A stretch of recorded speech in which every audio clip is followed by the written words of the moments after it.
Salom, meni matematikarim salomatmisiz? Sizlar bilan yana ko'rishib turganimdan juda ham xursandman. Demak, sizlarga asosiy eslatib o'tadigan gapim, bu YouTube kanaliga albatta a'zo bo'ling, qo'ng'iroqcha tugmasini bosib qo'ying va videoni tanishlarga yuborib qo'yishingizni eslatib o'taman. Hamda Instagram kanalimizga obuna bo'ling va Telegram kanalimizga ham obuna bo'lishni unutmang. Sizni u yerda matematik darajangizni bilib oladigan test kutyapti. Testni yechib, siz o'z matematik darajangizni qaysi darajada ekanligini bilib olishingiz mumkin. Demak, 4-sinf matematikasi 3-qism 109-betdagi misollar ustida bosh qotiramiz. Demak, birinchi misolimizda metrlarda ifodalangan. Mana shu 3 ta misolni tushuntirib beraman va qolgan misollar o'zingiz uchun ijodiy vazifa hisoblanadi. Ya'ni siz mana shu joyda berilgan tushunchamdan qanchalik darajada tushunib olganligingizni o'rganamiz. Demak, qolgan misollar kommentariyada javoblarini kutib qolaman. Xo'p. Demak, 6 metr, 7 detsimetr, 2 santimetr berilgan. Biz avval demak kattalikdan kichik kattalikka o'tkazishni o'rgangandik. Endi kichik kattalikdan katta kattalikka o'tishimiz kerak. Ya'ni mana shu 6 metr, 7 detsimetr hamda 2 santimetrni metrlarda ifodalashimiz kerak. Xo'p, eslatib o'taman sizga. Demak, bizda millimetr, santimetr, detsimetr hamda metrlar haqida gaplashamiz. Metr hamda santimetr orasida 10, santimetr hamda detsimetr orasida 10, detsimetr hamda metr orasida 10 bor edi. Ya'ni biz millimetrdan santimetrga aylantiramiz desak, biz mana shu millimetrni 10 ga bo'lsak santimetrga aylanardi. Santimetrda 10 ga bo'lsak detsimetrga, detsimetrni 10 ga bo'lsak metrga aylanardi. Bizda 2 santimetr berilyapti. Demak, biz santimetrni metrga aylantirishimiz uchun, demak, santimetr hamda metrning orasida 100 bor ekan. 100. Ya'ni santimetrdan detsimetrgacha 10, detsimetrdan metrgacha 10. Demak, birning orqasida 2 ta 0 bor degani. Mana 100. 100 ga farq qiladi. Ya'ni 100 santimetrimiz 1 metr bo'ladi. Endi mana shu 1 metrdan 1 metrni ichidan 2 santimetr, ya'ni 100 santimetrning ichidan 2 santimetrni olamiz. Demak, mana shu 2 santimetrimizni biz 100 dan 2 deb hisoblaymiz. 100 dan 2. Xo'p, detsimetrimiz, demak, detsimetr hamda metr orasida 10 bor edi. Demak, 10 dan 7 deymiz, to'g'rimi? 10 dan 7. Hamda 6 metrimiz 6 o'zi metrda, 6 o'zi ana shunday qoladi, 6ligicha. Endi qarang.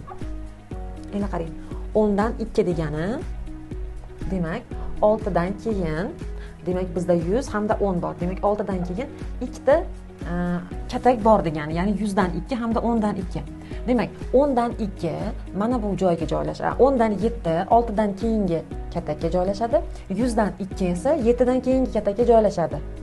Chunki demak, bu 0.02 deymiz. 100 dan 2 ni hisoblash uchun, 10lik kasrga keltirish uchun 0.02 qilamiz. Sababi mana bu 2 ta 0imiz, 2 ta 0ligicha 0 dan keyin virguldan so'ng 2 ta 0ligicha yoziladi va birlik xonasiga 2 qo'yiladi. Endi mana bu 10 dan 7 esa 0.7 yoziladi. Endi biz bularni qo'shayotganimizda 6 butun. Endi 0.002. Endi mana shu virguldagiga mana shu 0 ni yozib, virguldagiga virgulni yozib, 7 ni yozamiz. Endi qo'shamiz. Demak, 2 7 virgul 600 6.172. Mana shuning uchun demak 7 ni 10liklar xonasiga, 2 ni esa birliklar xonasiga yozdik. Xo'p. Endi keyingisi, bu yerimni o'chiraman. Shuni bo'ldingiz degan umiddaman. Keyingisi, demak, 3 santimetrimiz 100 dan 3 bo'ladi. Ya'ni 100 santimetrdan 3 santimetrni olamiz. 1 detsimetr esa 10 dan 1 bo'ladi. Endi 4 metrimiz 4 butun bo'ladi. Chunki biz metrlarda hisoblayapmiz. Metrni metrga aylantiramiz demaymiz. 4 metr o'zi metrda ifodalangan. Demak, 4 dan keyin virgul qo'yamiz. Demak, 100 dan 3 bor, 10 dan 1 bor. Demak, 4 dan keyin virgul qanchadir xona. Xo'p, 0 butun, mana bu 0.3 bo'ladi. 0.3. 0 butun 10 dan 1. 0 butun 10 dan 1. Demak, biz bularni qo'shayotganimizda virguldagi virgulini tushiramiz hamda hisoblaymiz. 3 o'zi tushadi, 0.1 tushadi, yig'indisi 1 bo'ladi. 4.00 bo'ladi. 4 butun 100 dan 13 bo'ladi. Mana azizlar, endi oxirgi misolimiz esa Xo'p, 5 millimetr. Xo'p, millimetr hamda metrning o'rtasida, demak, santimetrdan metrgacha 100 bo'lgan edi. Millimetr bilan metrning o'rtasida, birning orqasida 1, 2, 3 ta nol bor. Ya'ni mingdan 5 bo'ladi. Xo'p, mingdan 5. Xo'p, 100dan 9. 100dan 9. Xo'p, 10dan 1. 10dan 1 hamda 5 butun. 5 butun. 5 butundan so'ng 1, 2, 3 ta noli bor. Demak, 5 dan keyin 1, 2, 3 ta eng katta mahrajni tanlaymizda, ana shuni nollarini xonasi bilan teng bo'ladi. Xo'p, endi 10dan 1ni birinchi yozamiz. Xo'p, demak bu bitta nol bo'lgani uchun mana birinchi nollik xonasiga buni yozamiz. Xo'p, 100dan 9 ikkinchi xonaga buni yozamiz. Endi uchinchi xonaga mingdan 5. Ya'ni qarang. 0,005 0,09 0,10dan 1 qo'shamiz. Mana bu joyga qo'shib ketishim mumkin. 0,09. Ya'ni virgul tagiga virgul tushishi kerak. 0,1 bu esa 5 butun. Butun son tomonda yuradi. Xo'p, 5 9 1 5.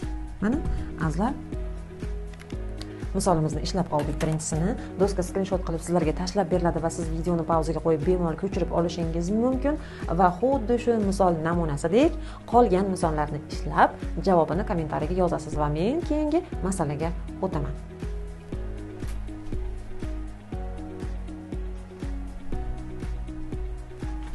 Xo'p, o'quvchilar, davom etamiz. Birinchi smenada 1484 quti sharbat sotilgan. Ikkinchi smenada esa 230 quti kam sharbat sotilgan. Xo'p, bir kunda har doim bir xil sotuv bo'lsa, 7 kunda qancha quti sharbat sotilgan degan savol berilyapti. Demak, bir kunda 2 smena bor. Birinchi smenada 1484 quti sotilgan sharbat. Ikkinchi smenada 230 ta kam quti sotilgan. Va bu bir kun bo'lsa, 7 kunda qancha sotilgan? Qancha sotilgan? Demak, aziz o'quvchilar, mana shu masalani yechishni boshlaymiz.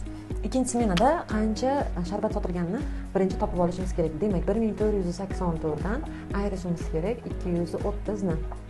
Xo'p, birliklar xonasidan birliklar xonasini ayirib yozishni boshladim. 4 dan 0 ni ayirsak 4, 8 dan 3 ni ayirsak 5, 4 dan 2 ni ayirsak 2. Mana bu 1 esa o'zi yoziladi. Demak, ikkinchi smenada. Xo'p, endi bir kunda, demak, birinchi smenada 1484, ikkinchi smenada 1254 ta demak qutida sharbat sotilibdi. Bir kunda nechta sotildi? Demak, ikkalasini endi qo'shamiz. 1484 qo'shamiz 1254 ni. Xo'p, 4 ga 4 ni qo'shsak 8, 8 ga 5 ni qo'shsak 13, 3 ni yozamiz 1 dilda. 4 ga 2 ni qo'shsak 6 dildagi 1 bilan 7, 1 ga 1 ni qo'shsak 2, 2738 ta sharbat sotilgan bir kunda. Endi 7 kunda qancha sotilganini bilish uchun 2738 ni ko'paytiramiz 7 ga. Xo'p, demak, birliklar xonasiga ko'paytirib, birliklar xonasiga o'nliklar ko'paytirib, o'nliklarga va hokazo ishlashni boshladim. 8 kara 7 kara 8 56, 6 ni yozaman. 5 dilda.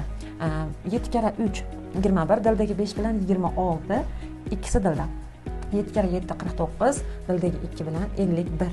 Birini yozaman, 5 dilda. 7 kara 2 14, dildagi 5 bilan 19.